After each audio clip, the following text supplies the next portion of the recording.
আজকে মুড়ি মাখানো হবে। সামান্য পরিমাণ দিয়ে নিব পেঁয়াজ, সামান্য পরিমাণ দেব হচ্ছে মরিচ। তারপরে কি কি অ্যাড করি সবাই দেখবেন, দেখে এটা বানায়া খেয়ে তারপরে আমাকে জানাবেন। যদি ভালো না লাগে তাহলে আমাকে কমেন্টে যা ইচ্ছা তাই বলবেন।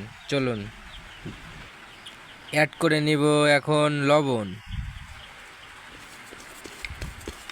তারপরে এটা মাখাবো।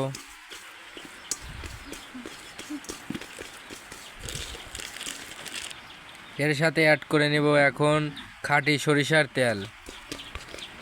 এর সাথে অ্যাড করে নিব খাঁটি নান্য চানাচুর। অ্যাড করে নেওয়ার পর আমি একটু মাখায় নিব। তারপরে অ্যাড করে নিব মুড়ি।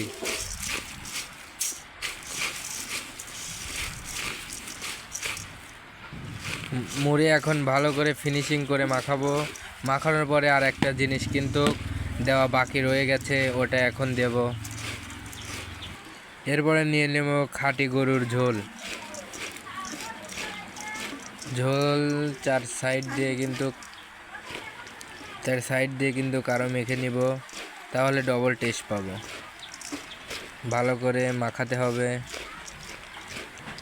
গাইস, ভিডিও এখানে শেষ হচ্ছে। আপনারা এটা ট্রাই করে দেখতে পারেন, আশা করছি অনেক ভালো লাগবে।